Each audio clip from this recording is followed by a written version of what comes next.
We are ready to go. So hello everyone, and thank you so much for joining us today. I'm Michele Champion, the Chapter Relations Manager here at CAMFT, and I will be your facilitator today. I'm going to share my screen with you briefly so you can have a look at the agenda and see what we are going to do today. So first of all, the goal of today's webinar is to provide, there we go. So the goal of today's webinar is to provide information to those chapters who do not have a virtual program in place yet. And then we'll be discussing next steps, how to make the best of your chapter's virtual program. We realize there are many resources out there talking about how to start and manage a virtual program. So our focus today is to illustrate what CAMFT chapters specifically have done to move from in-person to virtual programs and how it was received by their members. We will be recording this webinar, as I've just indicated, and we'll make it available on our website.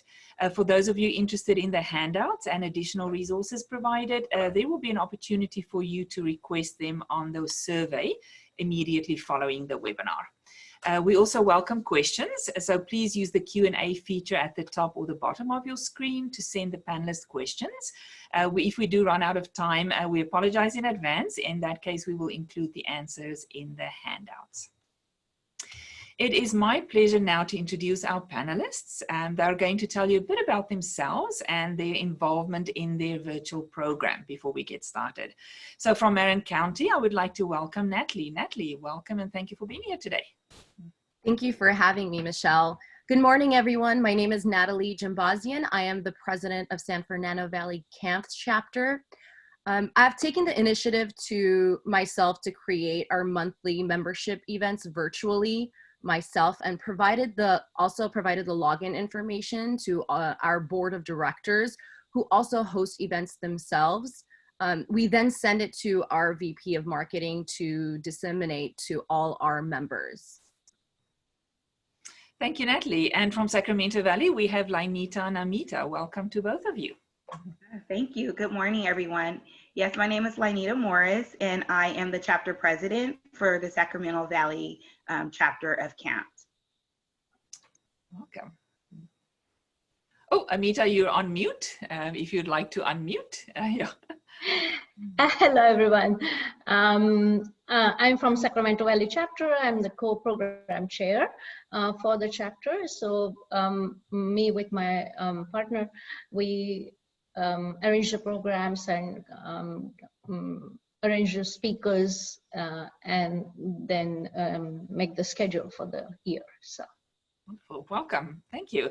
And from Marin County, we have Adam. Welcome, Adam.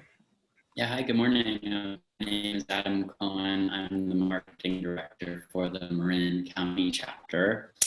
And amongst my other duties, I've taken on the role to help transition everything online right now. It's been a lot. Fun. Welcome. So Adam, you're freezing a little bit. So if that does happen, I will let you know and we'll just repeat whatever needs to be repeated. Wonderful. But welcome everyone. And I'll go back to sharing screen so we can get going on our presentation.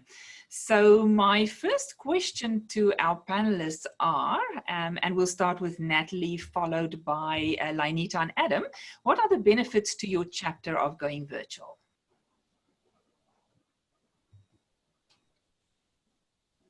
Oh, and you're all muted, so if you can all just unmute yourselves. There you go. We have to remember that. Thank you, yes. Thank you.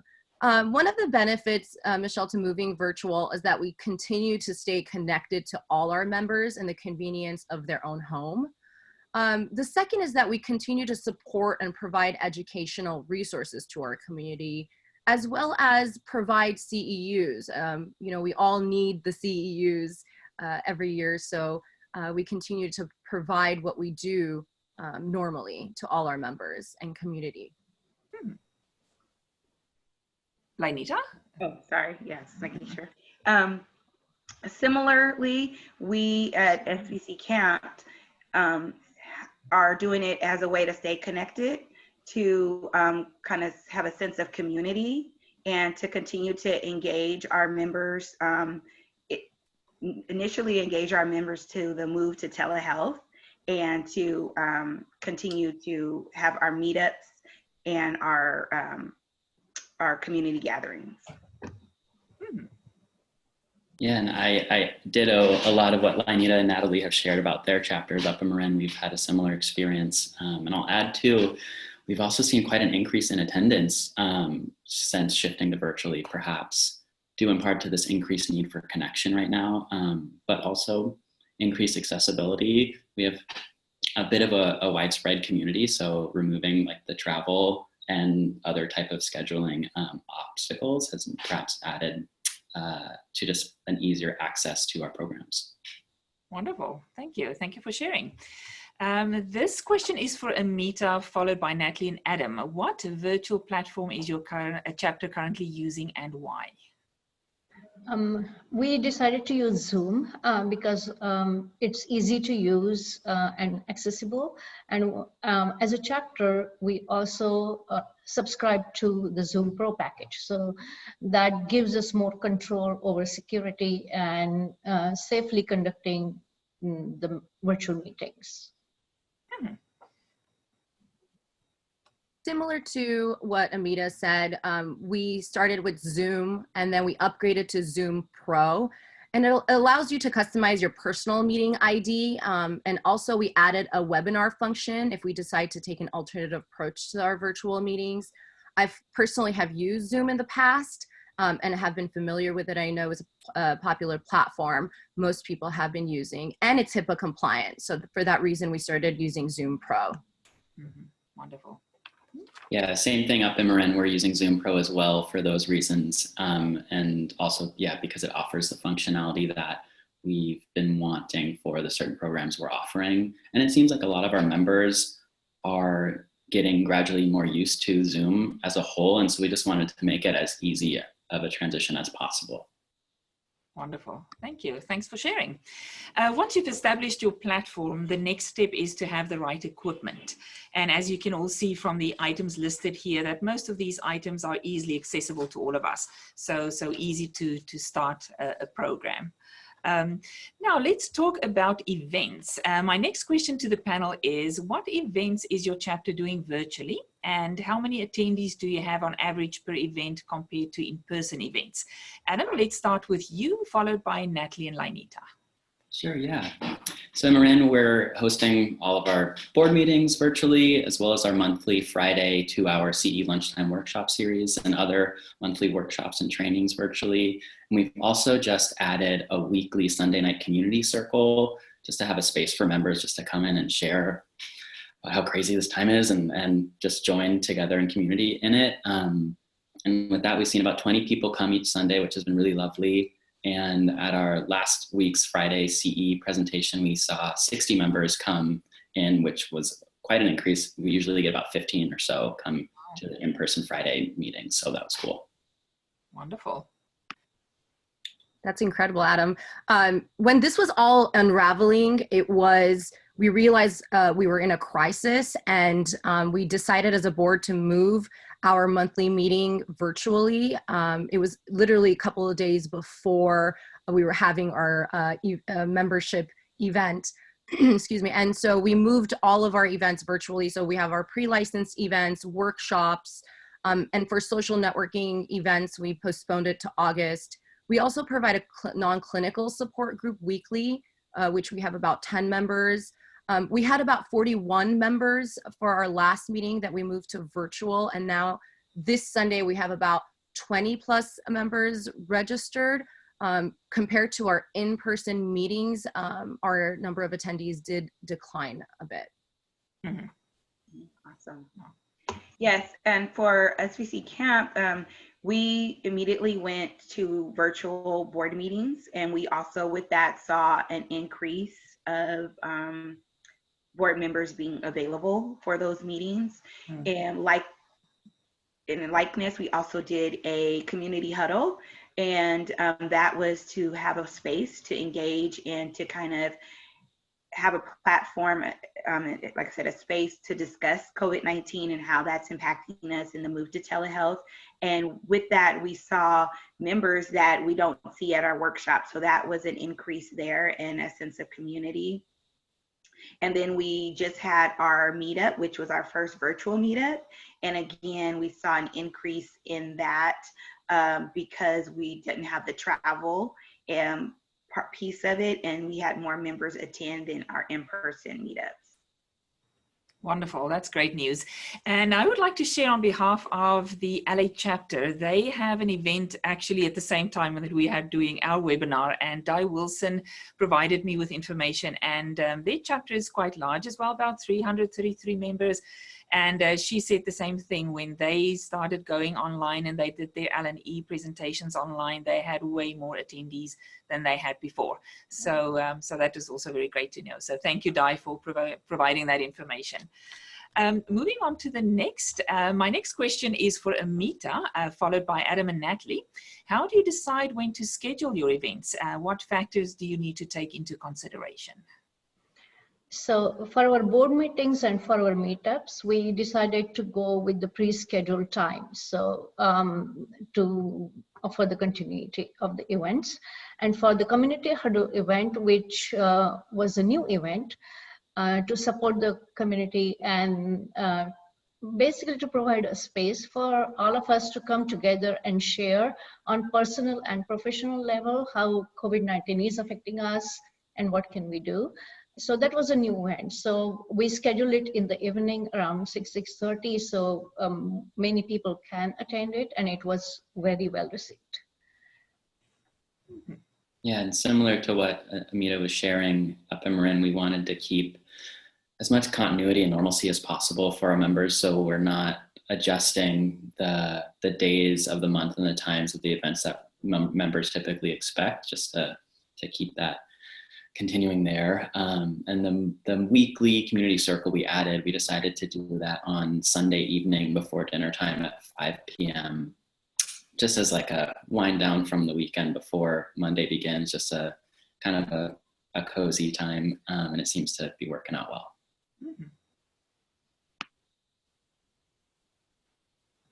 Is it my turn? For San Fernando Valley CAMFT, all our events are scheduled a year in advance. So we have kept the same schedule, same day, same time. We just moved it to virtual. We might have tweaked our timing a little bit because we usually have a networking, 30 minutes of networking. So we kind of keep that shorter now. But everything is scheduled in advance, and we just moved it to Zoom. Wonderful. Thank you for sharing. Great information. Now, on to how to host a successful event. How can you ensure that your virtual events are successful and running smoothly? Let's start with content. And this is a question for Natalie, followed by Linita and Adam. Who at your chapter decides on the topics and who is involved in creating the content? For San Fernando Valley CAMFT, the topics are discussed as a board. The board of directors discusses the topic, and we send our ideas to the VP of programs. And again, this is done a year in advance. So our VP of programs reaches out to the potential presenters to schedule them.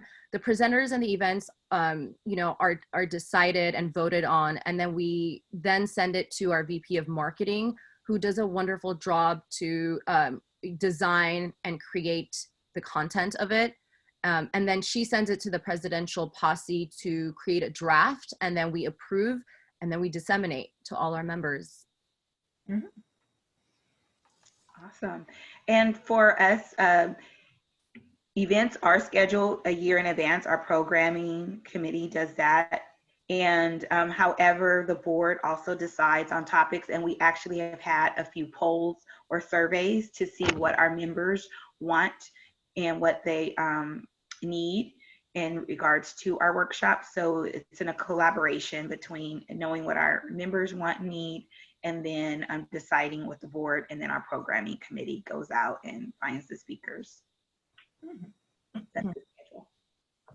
Yeah, and in Marin, we send out an end of year survey to our members to, amongst other things, gather their wants for future presentation topics and trainings and other type of social events they'd like to see offered. And then we as a board collectively kind of take what we gathered from members' surveys and then kind of delegate amongst us who wants to take on what role. Of course, our CE coordinator handles all the continuing ed programs. So they go after and find those presenters. I put on a private practice focus, and then our presidents take on more of that, the social and networking events.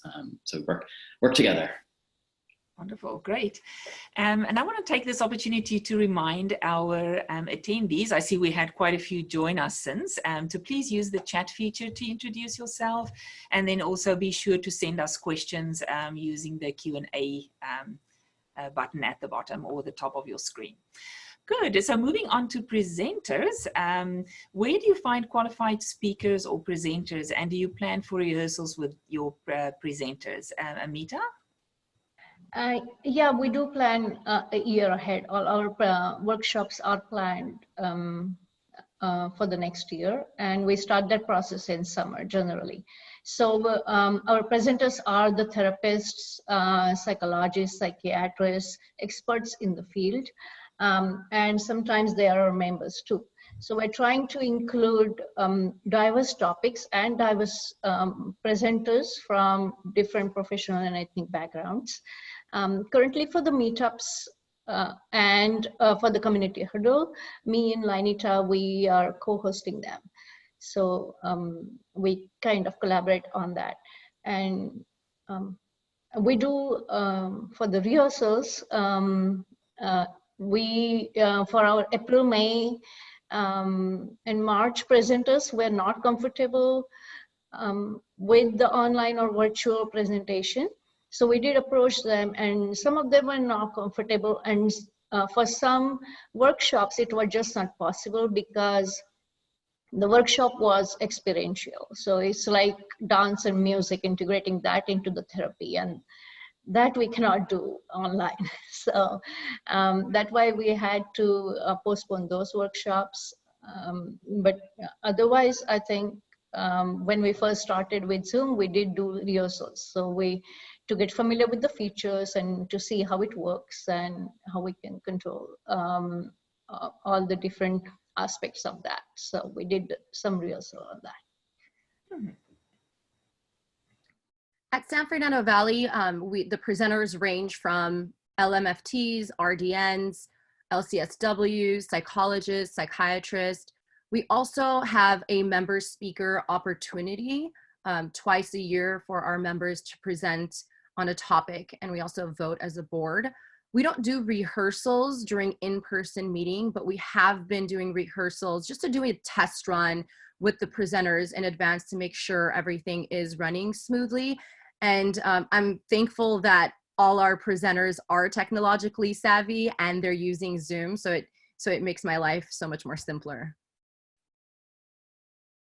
Yeah, the piece on doing rehearsals with presenters is proven to be both important and a little bit of a challenge sometimes, particularly if the presenter is not as comfortable. Or for me, I act as the host for all of our presentations, and me learning how to do it all and dealing with my own anxiety about making sure I want it to go well. We do schedule rehearsals to really go over to coordinate between myself and the presenter. Okay, how do you want to see the timeline of the event? How do you want to handle the Q&A? What do you want to do breakout rooms? Just really kind of breaking down like the different chunks of the event, and really how do we use this online space to, as much as possible, create the same experience that they wanted to when, if it was in person. Wonderful, thank you for sharing. And I see we're starting to get quite a few questions, and the one that comes up the most is, are we going to get a copy of the slides? And the answer is yes, you will do. So not to have any concerns there, you will receive that. So moving on to marketing, Amita, this is a question for you. How does your chapter market your events, and how does your chapter handle registration? Oh, and you're all on mute, so if you can unmute, there we go. For the marketing at the Sacramento Valley chapter, we use all different platforms. So we use Facebook therapist groups, LinkedIn, we also email. So we use our email listserv. and our group emails. So for the meetups, we have a group email, so we use that. And our administrative assistant, Heather, blessing, she does a wonderful job of setting up the events and sending email reminders to the email listserv. And then we do that like 2 to 3 weeks in advance, and the registration is done through our chapter website. Great. And Adam? Yeah. Yeah, we market primarily through our email listserv and the neighboring chapters listservs up here in the Bay Area. Although now, you know, perhaps we could all be exploring sharing more statewide amongst chapters, other events we're having, and inviting members from across the state to join in, mental noting that. And we handle registration through our website, since we already have that built out to accept payment and handle registration, and then to get people all the information for how to access the virtual event, we send an automatic email confirmation after they register with the Zoom link and instructions for how to get into the event. Great. And Natalie? Yeah, similar to Adam and Amita as well. Our VP of Marketing, Gina Balit, does a wonderful job marketing events, creating flyers, posting it on Instagram, LinkedIn, listserv, Facebook, you know, and emailing our members. We send the flyers to our members 2 to 3 weeks in advance, and again a reminder a week in advance to register. Our registration is done through our San Fernando Valley website. Yeah. Okay. Oh, great. Thank you. Thank you for sharing. The next item I want to talk about is how to handle attendees. And there are different ways of getting attendees to stay focused during the presentations. Luckily, ours is a short presentation, but some of presentations could be 2 hours, perhaps even longer. One of the options are to have them help facilitate discussions. And another option is to divide the attendees into various meeting rooms where they discuss different topics, and then give them an opportunity to share with the group once everyone is back in the main room, so to speak. And Zoom does have this feature. It is actually very exciting to use. I've been on a webinar recently where it was used for 100 people. They had 5 rooms of 20 people each. We did have an opportunity to discuss and then join all 100 again and disseminate all the information. So it is a fun way to get attendees involved. So I would really highly recommend that if you have quite a few attendees on your virtual program events. So Adam, I'm going to ask you first, then Natalie and Linita. What does your chapter do during their presentations to keep your participants engaged? Yeah, it's going to be a bit different with each presenter and presentation. Let's see, for our most recent event was last Friday. We had our CE presentation. We utilized Zoom meetings, breakout rooms functionality several times to support small group shares, both like a small group introduction at the beginning, because it was too hard to like have all 60 people introduce themselves at once, but we wanted to build like that community. And then small group breakouts throughout the presentation.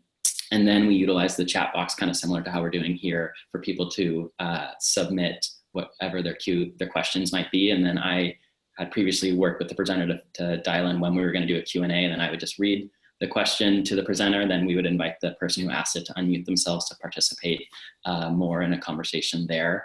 And then we utilize Zoom polls at the very end of the presentation to do our CE evaluation form that we would have done in person. So that was helpful as well. Great. And Natalie. Those are wonderful resources, Adam. I have to use it too for our chapter with the polls. You know, we try to make the virtual platform as easy as possible for our members.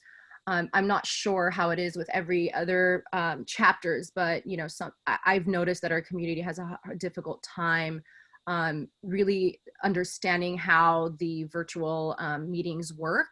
Maybe they've been more efficient now, but we do check in the way it's structured for San Fernando Valley CAMFT meeting. We check in the first 15 minutes and just see how everybody is adjusting to the pandemic. We also, the last 15 minutes, we offer freebies such as free meetings, free e-blasts, and advertising, which engages people. Again, depending on the presenter, we usually have members raise their hand during the webinar or write their question in the chat room. We also provide a Q&A at the end of the presentation. Okay. And similarly, we check in. We definitely have been doing that with the virtual meetings, community huddles, and meetups, checking in. How's everyone doing amidst COVID-19? What trends are they seeing with their clients? So definitely doing that. And then again, we do use the chat. We use the chat to ask questions. We use the chat feature to pretty much network. So some are who list their contact information, and then we've actually emailed participants after the event with that information as well, so that they can further network. And then we have used the raised hands.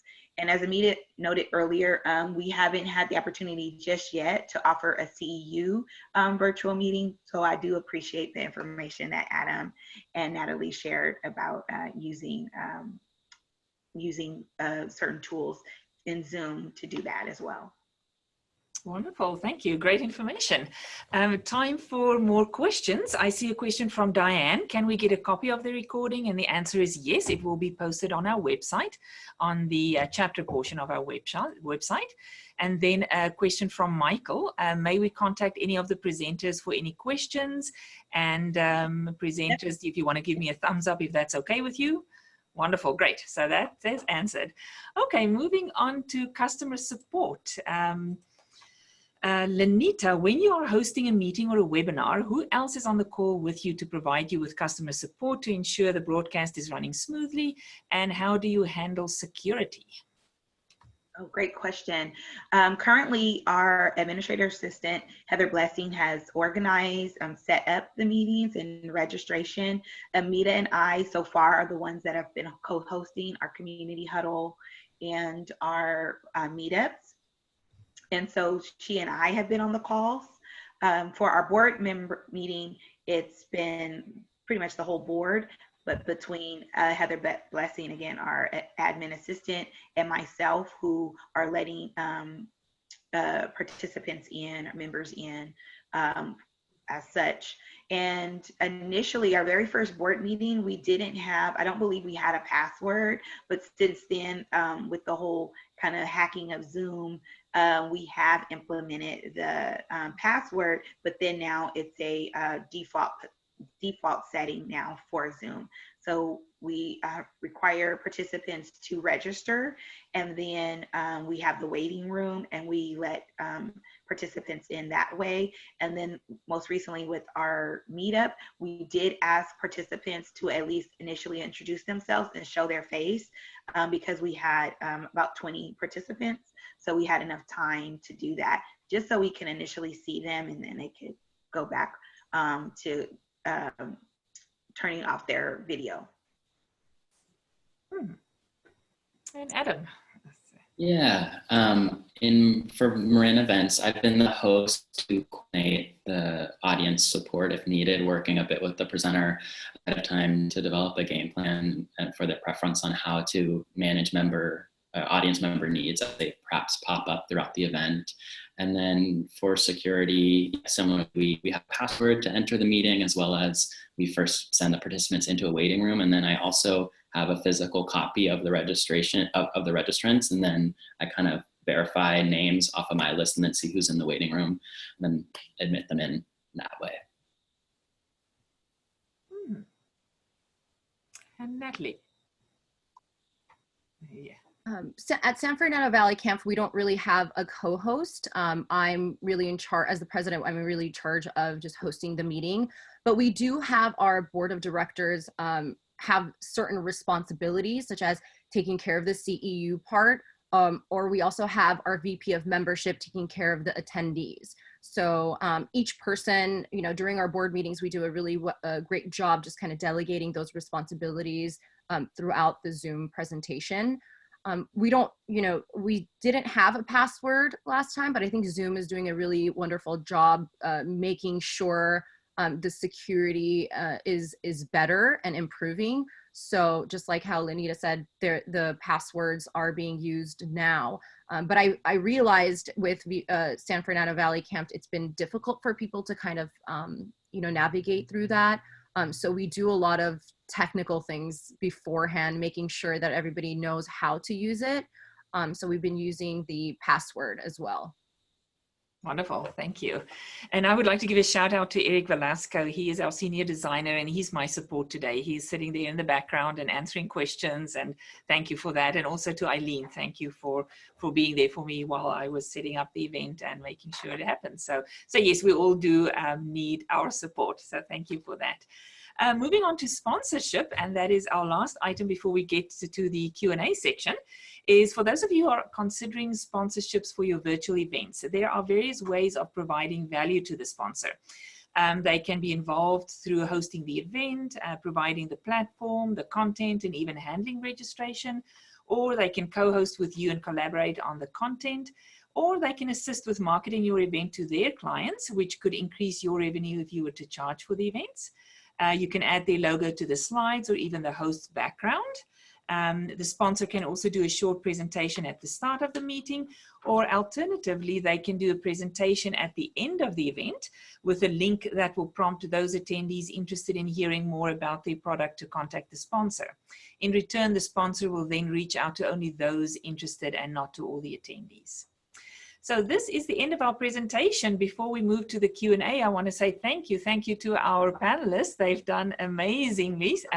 This is our first, or my first webinar, I have to say. So thank you everyone for making this happen. And it's been great so far. So I'm going to start with the Q&A portion of our presentation. And I'm going to start with some of the questions we've received in advance, and most of them have to do with recordings. So not sure if your chapters are recording events, but let's start with Adam. This is a question for you in your chapter. Again, not sure if your chapter records presentations, but how long can a video be stored for future use? Yeah, great question. Yeah, it's still up in the air about if we're recording or not. We haven't been, but in researching this, I found that I think it depends on the server space and depends on the type of account you have and memory you have available. But I think most definitely Zoom allow you to store video like on the cloud as long as you have enough room. Again, you're designated a certain amount of server storage space, I think. Wonderful, thank you. And Amita, again, not sure if your chapter records events or store videos, but what would you say is the simplest way to handle access to stored videos for CEU trainings at a later date? So as I told before, we haven't had any workshops where we offer CEUs yet, but we're definitely looking into that. And I'll be talking to Natalie and Adam definitely about getting resources and how to conduct the CEUs. And but my understanding is the host can give access to the recording if the chapter records the events. And then the only thing you have to be considerate about is the privacy and confidentiality. So if you are recording an event, so you need to get a permission in writing, I would say, from the presenter that it's okay to record the event and then distribute it. And similarly, if there are other participants as well. So. Oh, great. Thank you. And I see we have quite a few CEU questions. The first one is, and Linita, I'll shoot that over to you. Can a CEU evaluation be offered via Zoom at the end of a training?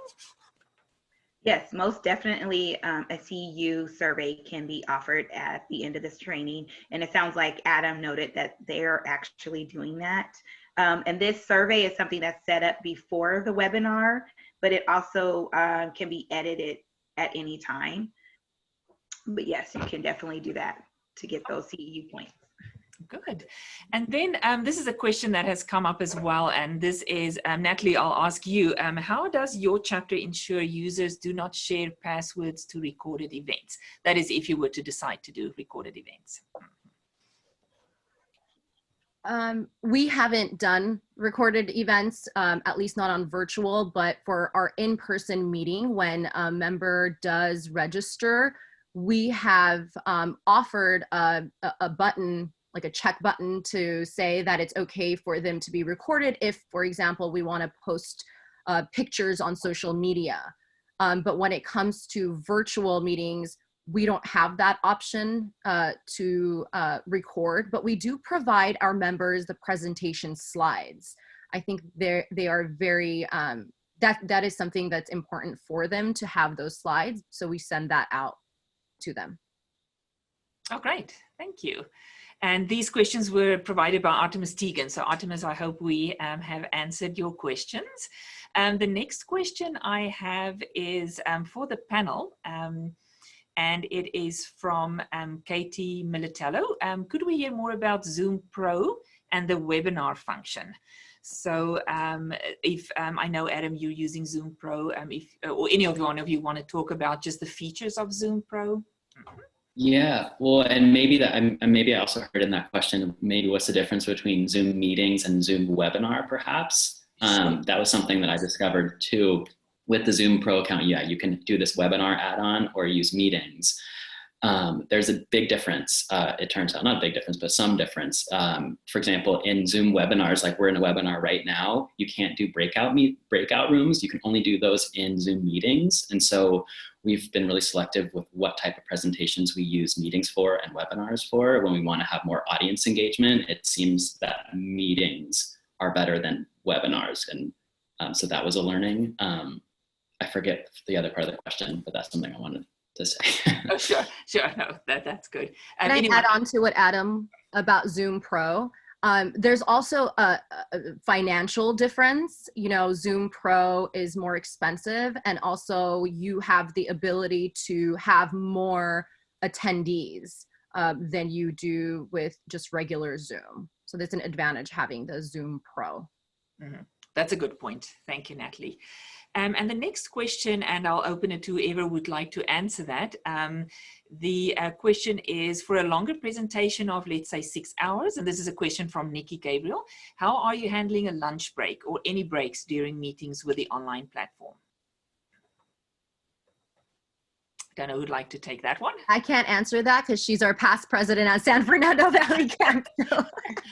So anyone else? Yeah, it hasn't happened for us in our chapter. However, it has happened at work, at my job, and we had a 30-minute lunch break. And so they asked us to still remain logged in, and then go for our break. Most of us were at home. So, but you know, you can mute and shut off your video, but we stayed logged in, and then we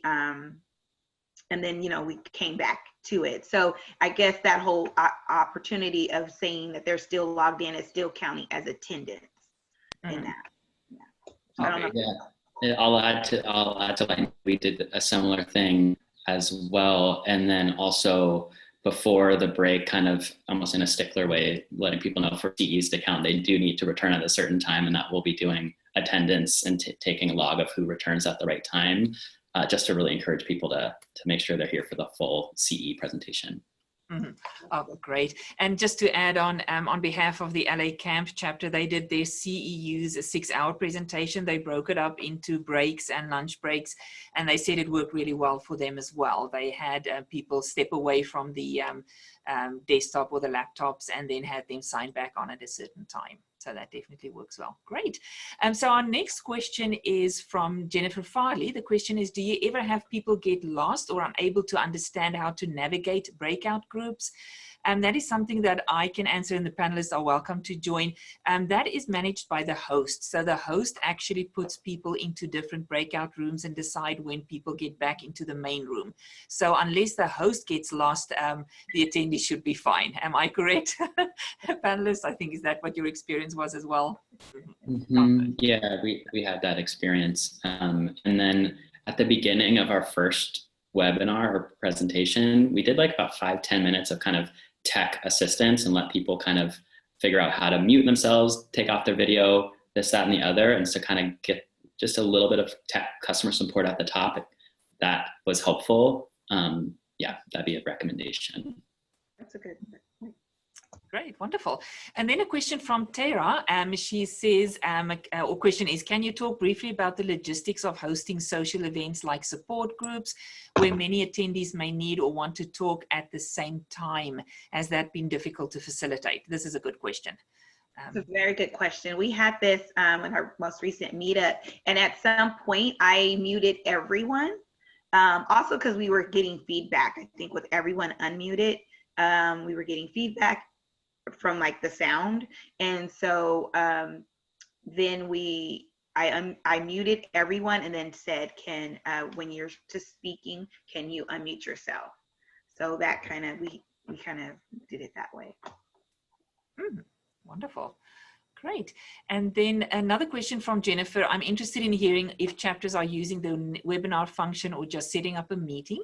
And I know Adam has spoken about that, the difference between the two and what they do. If using the webinar function, I'd love tips on how to use that effectively. Jennifer, I can share that with you. As I've mentioned before, this is the first webinar I set up, and it was actually really easy to do. We use Zoom as well, and it is literally just checking boxes, clicking what you need to do. So it's very easy to set up. I also set up the survey function. You will receive a survey at the end of the presentation. So that was easy enough to do.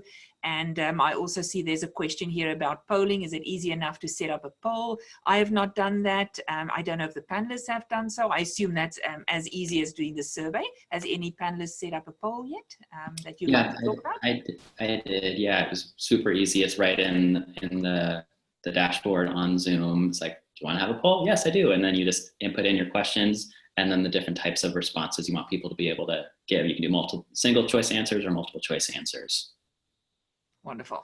Oh, great. And then the other question I have, and we haven't really talked about pricing. Again, you know, we cannot discuss pricing as such, but the question is, do people charge for online events? And Christy Miller specifically asked, is everyone charging for CE events or any other offerings? Open that to the panel.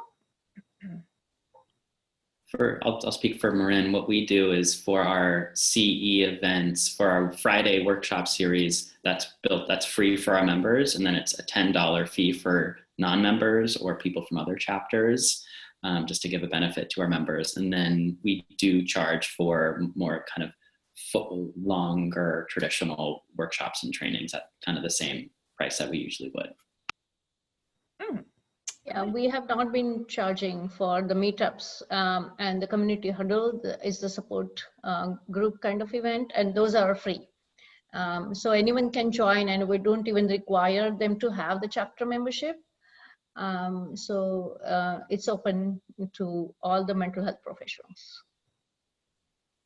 Very good, thank you. Another question, and we're almost running out of time, so there's going to be time for a few more questions, but there's one from Katie.